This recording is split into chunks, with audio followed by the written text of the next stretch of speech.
Espíritu Santo, palabra en acción, tu casa.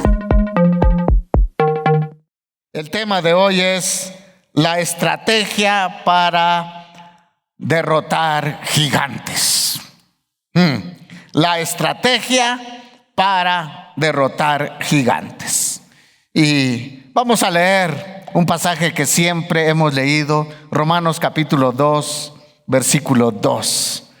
Dice: no os conforméis a este siglo, sino transformaos por medio de la renovación de vuestro entendimiento, para que comprobéis cuál sea la buena voluntad de Dios, agradable y perfecta. Y vamos a ir a 2 Corintios capítulo 10, versículo 4 y 5. Porque las armas de nuestra milicia no son carnales, sino poderosas en Dios para la destrucción de fortalezas, derribando argumentos y toda altivez que se levanta en contra del conocimiento de Dios, y llevando cautivo todo pensamiento a la obediencia a Cristo.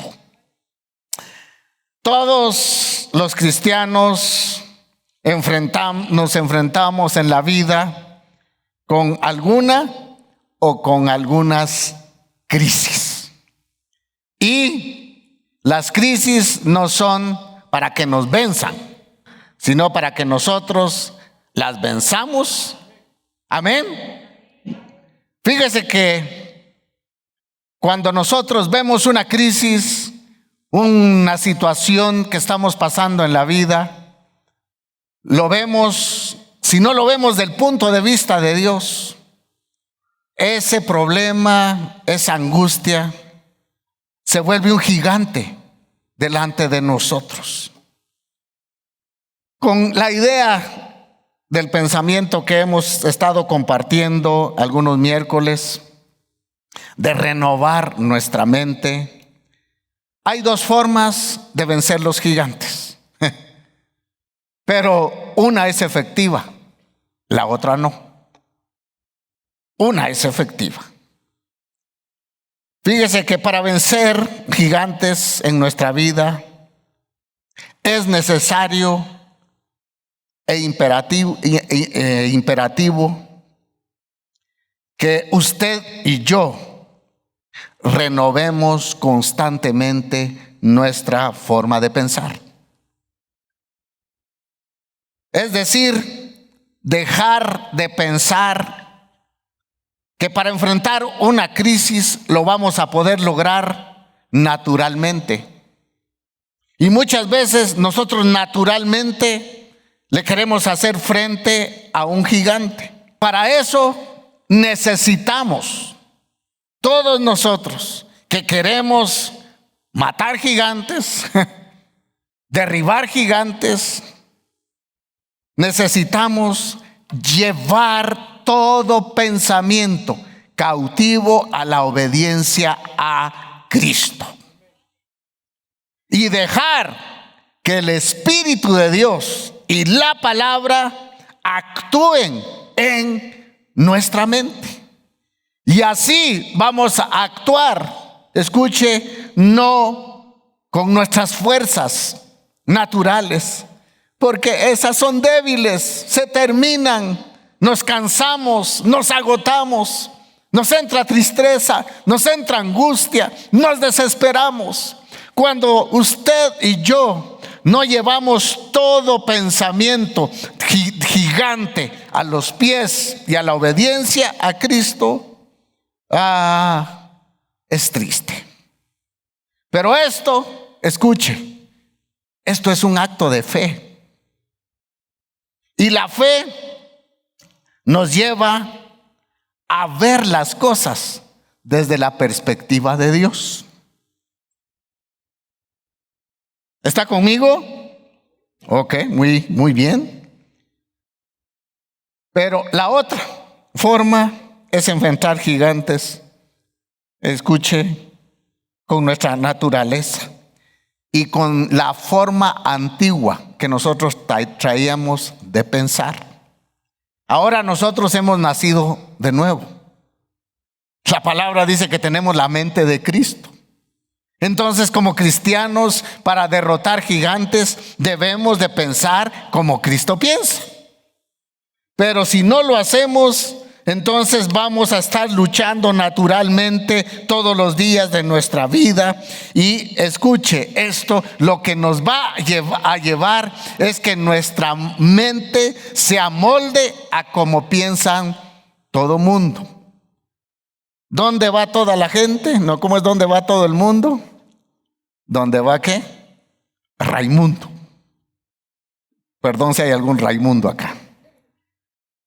Nos lleva a moldarnos a la forma de enfrentar las cosas naturalmente como los demás. Hay un ejemplo, y ustedes lo vieron ahí. ¿Por qué es recordado David? Por muchas cosas. Pero las historias de los niños siempre lo recuerdan como el matador de gigantes. ¿Verdad que sí? A Goliat, ¿con quién lo asociamos? No lo asociamos con, escuche, con el ejército de Israel. Sí lo asociamos porque lo amedrentaba. Y ellos pensaban naturalmente, ¿quién va a poder derrotar este cuate? Pero a David, escuche, David se mantenía en una constante renovación de su mente. Trabajando, pastoreando las ovejas, ¿sabe qué? Además de la vara y el cayado, no le faltaba el arpa. Para que en cualquier rato adorara al Señor. Y dependía de Dios. Y en las noches no estaba viendo reels. Y por eso escribe el Salmo 8 y el Salmo 19, donde está contemplando la grandeza de Dios. Y fíjese que para cualquiera que no enfrenta las situaciones de una forma sobrenatural y ve el gigante de una forma natural y con sus fuerzas lo quiere, escuche, lo quiere conquistar, le voy a garantizar que va a ser 150% difícil hacerlo. No tenemos la capacidad, nadie, de enfrentar gigantes en la vida. Porque ya luego pensamos como piensa toda la gente. Es que ¿cómo lo voy a hacer? ¿Cómo? Y esa es una pregunta que a Dios no le agrada. ¿Cómo voy a derrotarlo si es más grande que yo? Y otra, podemos pensar, ¿con qué recursos lo voy a hacer? Naturalmente no puedo hacerlo. Y llegamos a decir, y nos rendimos, es imposible. Y el gigante, ahí está. Eso es acomodar nuestra mente a la forma de pensar, escuche, hasta del mundo y hasta de muchos cristianos que viven de derrota en derrota. Con ese lenguaje jamás va a poder usted derribar un gigante. Fíjese que cuando nosotros pensamos naturalmente que como imposible, no tengo estrategias de derribar este gigante, uno vive con él, con el gigante. Está con usted todo el día. Cuando usted almuerza, lo acompaña. Ahí está el gigante a la par. Y cuando usted se va a dormir, ¿quién cree que duerme con usted? ¿Ah? ¿El gigante? Y cuando se despierta, ¿en quién piensa? ¿Ah? En el gigante. ¿Y va a desayunar? Y el gigante está allí. Y escuche, hasta usted sueña con el gigante. Hay el ejemplo de David. Escuche esto. Y yo tenía otro mensaje y a mediodía el Señor me lo cambió.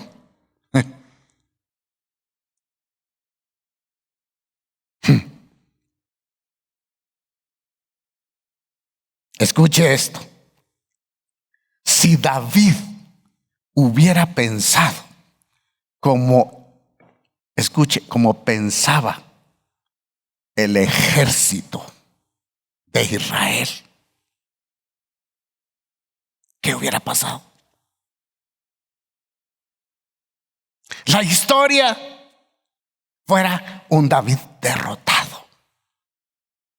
Si usted lee el capítulo 17, el vocabulario de los israelitas, escuche, del ejército de Israel, del ejército de Jehová, de los ejércitos.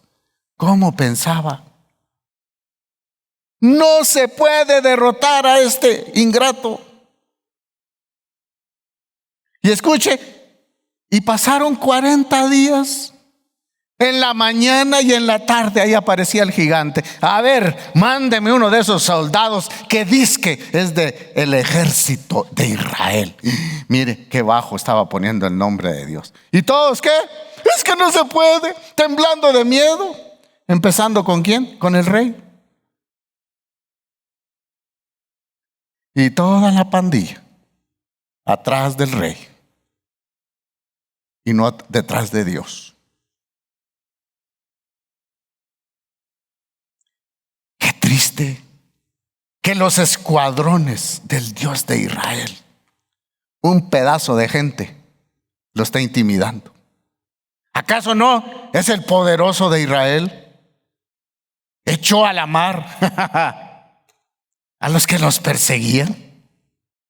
¿Y acaso Dios no les había demostrado en la historia que Él era el que iba como comandante en jefe para derrotar a todos los enemigos? ¿Y dónde estaba entonces? Solamente llevaban el uniforme, ejército, escuadrón de Israel, del Dios de los cielos. ¿Dónde está?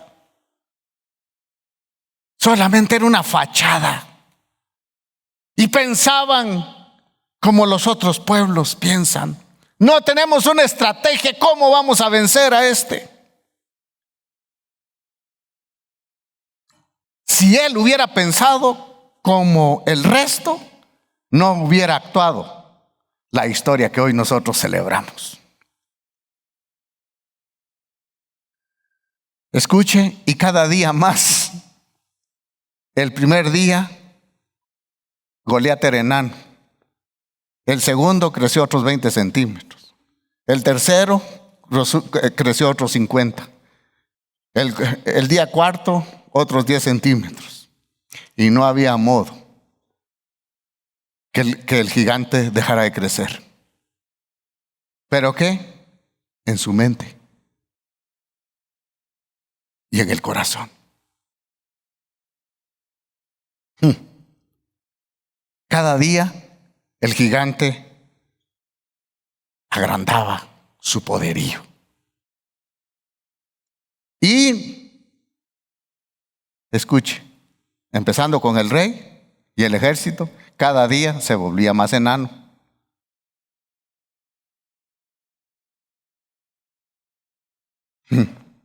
Vea usted, yo estaba haciendo cálculos. Goliat más o menos me llevaba 3 centímetros. ¿Por qué se ríe?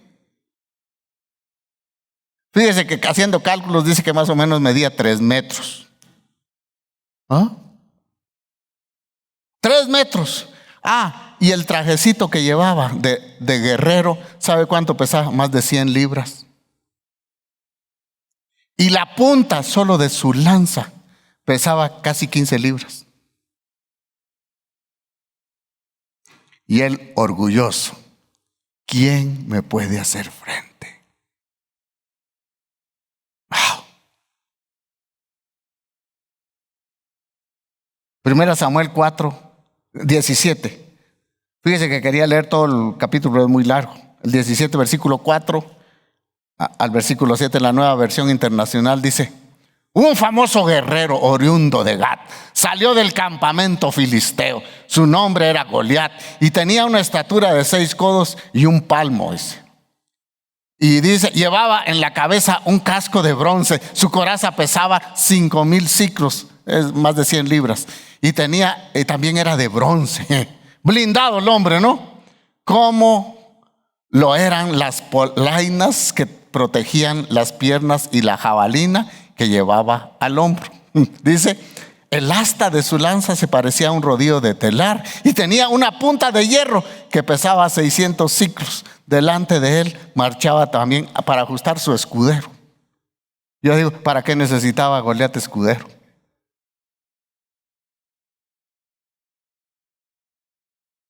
Ese gigante, ¿acaso no atormentaba a cualquiera, pues? Hermano, ¿usted se hubiera animado a pelear con él? Yo sí, pero con un AK-47. ¿Verdad? Vea el versículo 16, vamos a estar en el capítulo 7, versículo 16. Dice, venía pues aquel filisteo, ¿qué? Dice, por la mañana, ¿y qué? Y por la tarde. El gigante no se cansa. Y dice, y así lo hizo ¿cuánto? Durante 40 días. 40 días. Y uno dice, este hombre sí. Fíjese que el propósito de los gigantes es, escuche esto y atrápeme esto. El propósito de los gigantes es pensar menos de lo que somos. Para eso aparecen en su vida. Venía aquel filisteo por la mañana y por la tarde durante 40 días. ¿Cuántos años pasó el pueblo de Israel en el desierto para ser probado? 40 años. ¿Cuántos días pasó Jesús siendo tentado por el diablo? 40 días. Y Jesús temblando. ¿Verdad? Temblando Jesús, ¿verdad? ¿De dónde? ¿De dónde? Voy rápido. Tengo algunas características si usted quiere ser un matagigantes como David. Número 1, se viste la camiseta de la fe. 1 Samuel 17:32. Dice, y dijo, escuche, David a Saúl, no desmaye el corazón. Vea, solo uno dentro de todos. Y un patojo llega con estas palabras que eran una revelación en su corazón. Y dijo, no desmaye el corazón de ninguno. ¿A causa de qué? De ese gigante. Tu siervo irá y peleará contra este filisteo. Dijeron, este sí está loco. Pero sí, ¿acaso no por la locura del evangelio es usted salvo? Y somos salvos por fe, porque hemos creído en Cristo Jesús. Él es nuestro Señor, Él es nuestro Salvador. Él jamás ha perdido ninguna batalla. Y Él es el poderoso de Israel que va, escuche, adelante de nosotros venciendo cualquier gigante. Pero al gigante usted con su mente natural no lo puede vencer. Solamente con una fe sobrenatural como la que tenía David. Número 2. Vea la característica de David. El matagigantes tiene el celo por el Señor y su causa. Esto consume su corazón. Vea el versículo 26 y el versículo 45. Dice, entonces habló David a los que estaban junto a él, diciendo, ¿qué harán al hombre que venciere a este filisteo y quitar el oprobio de Israel? Porque ¿quién es este filisteo incircunciso para que provoque a los escuadrones del Dios viviente? ¿Acaso no empezó a arder el corazón de David de ver aquel pueblo que no se atrevía a pensar como Dios piensa? ¿Acaso no Dios había prometido estar con ellos? ¿Acaso no Dios ha sostenido hasta el día de hoy al pueblo de Israel? ¿Por qué? Porque es un pueblo que vive bajo promesa. Y es el reloj de Dios. Y ahí está rodeado de los enemigos. Y no lo han podido vencer. Han querido desaparecerlos como Amán y como Hitler. Y ahí está el pueblo, porque es un pueblo de promesa. Usted y yo somos un pueblo de promesa. Y escuche, y ese celo debemos de tener por Dios. Cuando llega David y dice: no hay nadie que le crea a Dios acá dentro de todos los escuadrones del ejército de Israel, que son los escuadrones de Dios. ¿Acaso no se parece a Elías? Cuando vio que todos doblaban sus rodillas ante Baal, y él dijo: Señor, tu celo me consume mi corazón, que acá no hay nadie que se levante y que pueda quitar el oprobio de Israel. Pero Señor, aquí estoy yo. Y uno se atrevió a quitar el oprobio y a destruir a todos los profetas falsos y el baalismo en Israel. Y acá hay uno que le cree a Dios, que piensa como Dios piensa, que captura el corazón de Dios y que ahora lo lleva a la acción.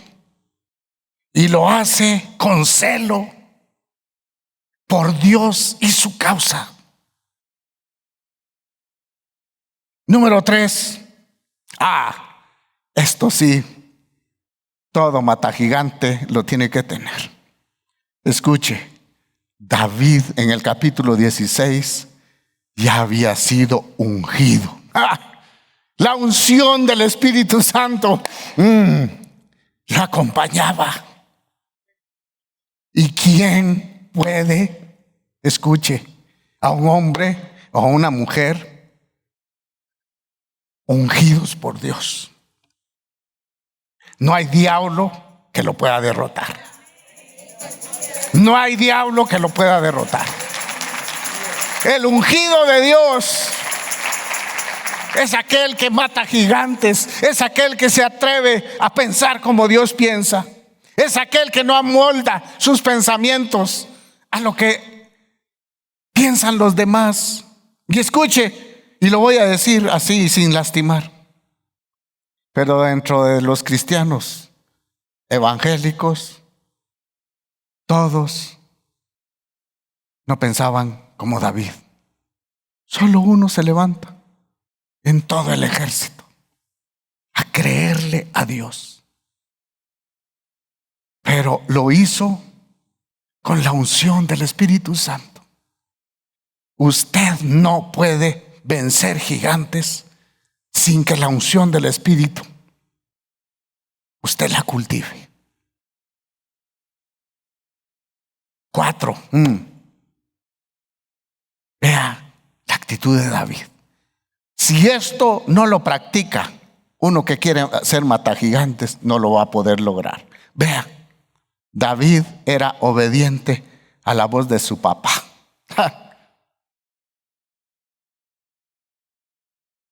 3 hijos estaban en el ejército y David lo mandaba a hacer el trabajo más bajo su papá, porque tal vez era el debilucho, a pastorear las ovejas. Y uno dice: wow, ¿pero qué? Era obediente. Y con celo cuidaba las ovejas de su papá, porque cuando venía un oso o un león, dice que y se llevaba un cordero, salía atrás y agarraba y quitaba al cordero. ¿Acaso no es celo? ¿Acaso no es obediencia a su papá? Y dice: y si se me venía encima, yo lo mataba. Un león es más fuerte que este que tengo aquí enfrente. Ya los he matado. Y que escuche, no son la causa. El corazón de Dios, las ovejas. El pueblo de Israel sí. Yo voy a pelear por mi pueblo. Y fue obediente porque le dijo, mira, yo creo que mejor le hubiera dicho el papá, mira, por favor, hazme una campaña, hijo, que solo sirve para cuidar ovejas. Llévale comida a tus hermanos que están en la guerra. En guerra estaban. Mejor le hubiera dicho a su papá, mira, haz el favor de llevarles comida porque aquellos están así. Tal vez con un pedacito de pan recobran un poquito de fuerza. Y vea esto. ¿Acaso no David había crecido en la misma familia? Era para que tuvieran la misma fe. ¿Acaso no? Venían de una familia temerosa de Dios. Pero él era diferente, porque pensaba como Dios piensa. Y sus hermanos actuaban naturalmente. ¿Y por qué? Porque pensaban naturalmente. No se atrevían a dar un paso más. Y les llevó comida a los amoldados.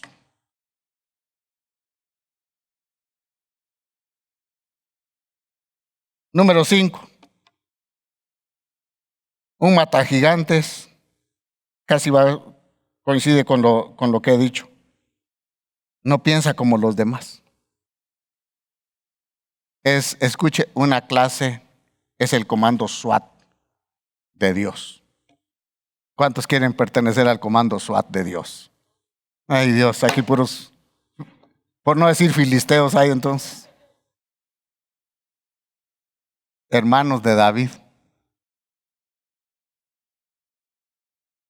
Vea el versículo 28.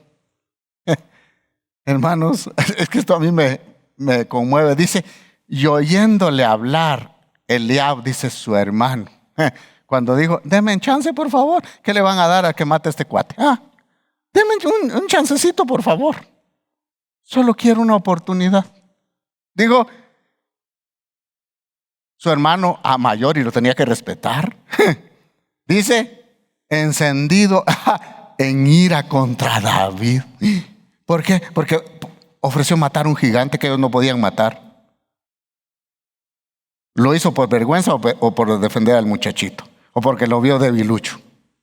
Dice, y dijo, ¿para qué has descendido acá? Le dijo el hermano mayor, Eliab. ¿Quién y a quién has dejado aquellas pocas ovejas en el desierto? Yo conozco tu soberbia. No, es que no era soberbia. Es que pensaba como Dios piensa. Dice, yo conozco tu soberbia y la malicia, dice, de tu corazón. ¿Era malicia? Que para ver la batalla has venido. Curioso. Usted ha visto la gente curiosa, abunda en Shela, ¿va? Vea usted un accidente y todos son paramédicos. Curioso. La curiosidad te trajo. No, había algo dentro de él que lo necesitaba ir a poner en práctica. Ya lo había puesto en práctica cuidando las ovejas. Ahora dijo, yo lo voy a ir a poner en práctica defendiendo la causa de mi Dios. Y uno dice, soportó la ira de su hermano. Y escuche algo más. Y la voz del rey, versículo 33 dice, mira, patojo, no vas a poder.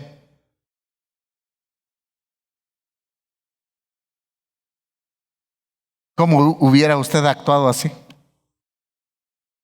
Número 6. Pero un ungido de Dios, escuche, es muy estable en sus emociones. Las emociones no lo traicionan. El insulto de su hermano lo aguanta. La advertencia del rey, de bocado vas a servir, lo soporta, no se rinde.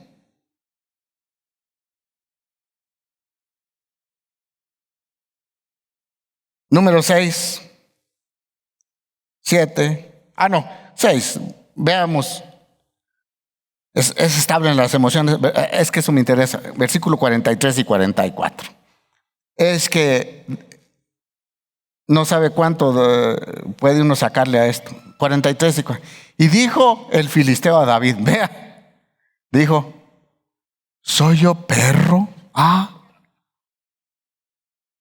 Para que vengas. No, hombre, si yo quiero a alguien súper armado, para que al menos me aguante el primero, pues.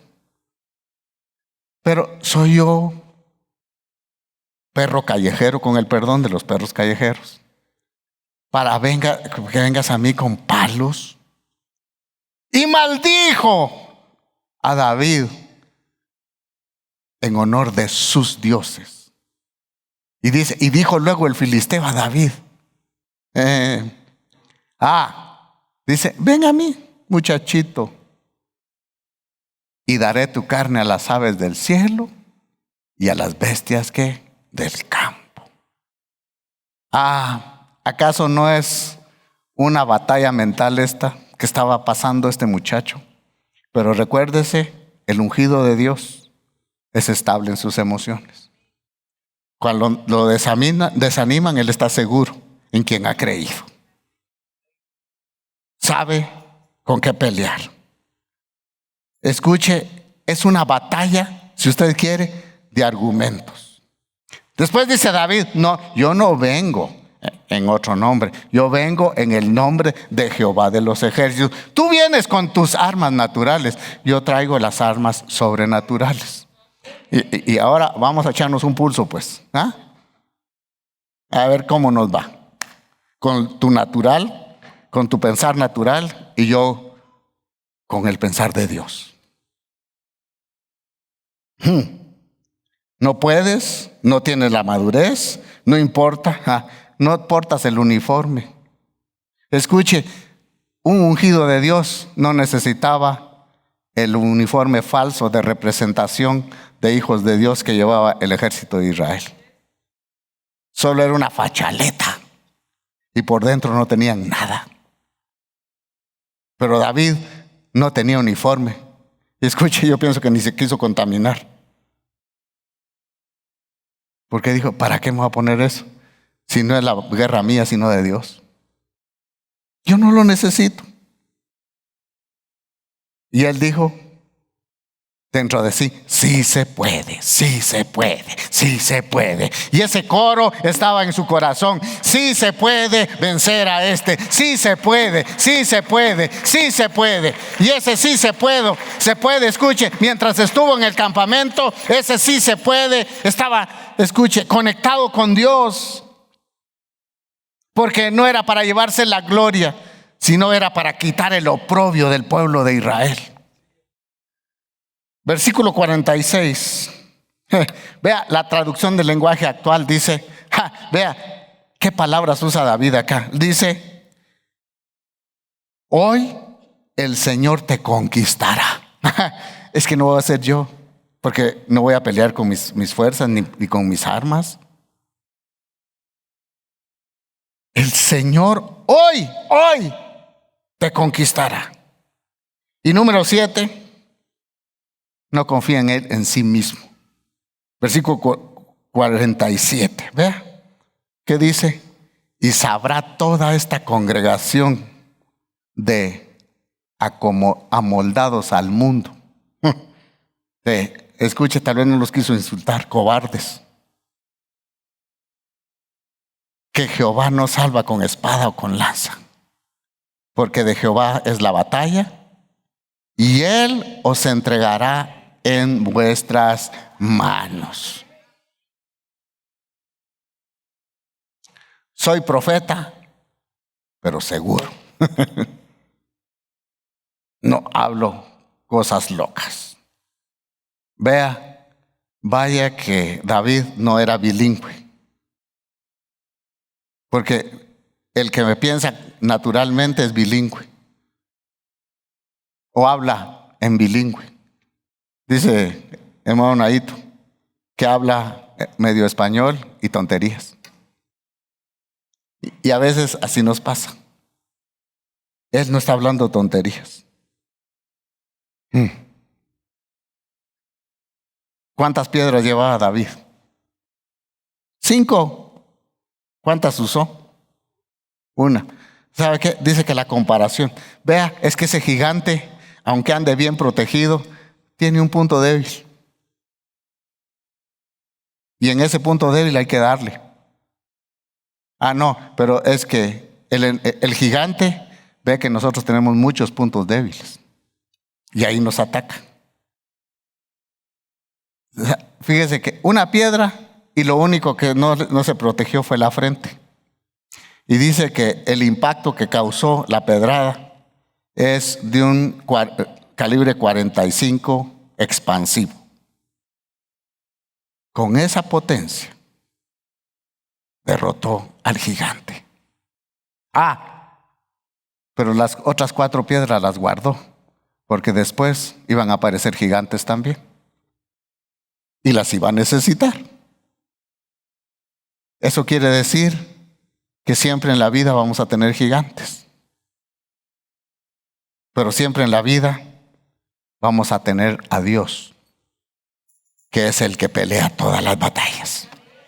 Y es el que a nosotros nos da su unción para que nosotros podamos pensar como Él piensa. No sé si me va a comprender este juego de palabras. Para derribar un gigante, primero hay que matar el enano que uno lleva adentro. Para matar un gigante, debemos de medir más de 3 metros en nuestra fe. Si no, no vamos a poder vencerlo. Cuando usted empieza a renovar su mente con la palabra y deja que la unción del Espíritu Santo le llene, entonces usted, fíjese que está amoldando su mente a como Dios piensa.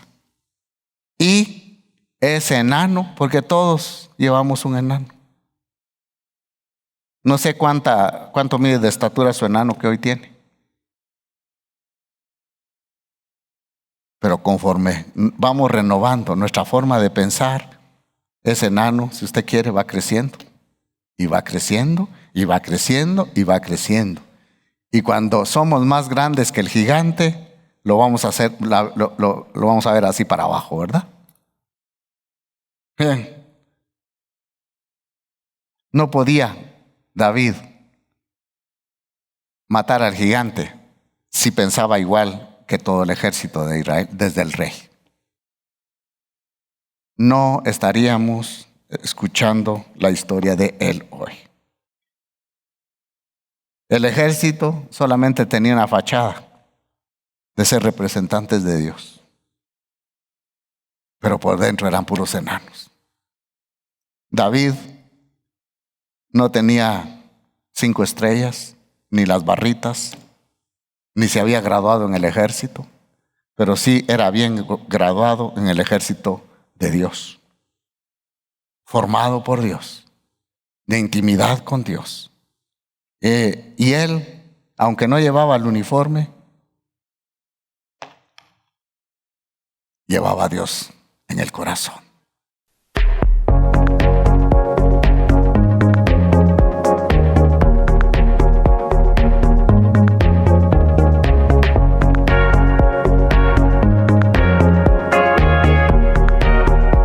Espíritu Santo, palabra en acción.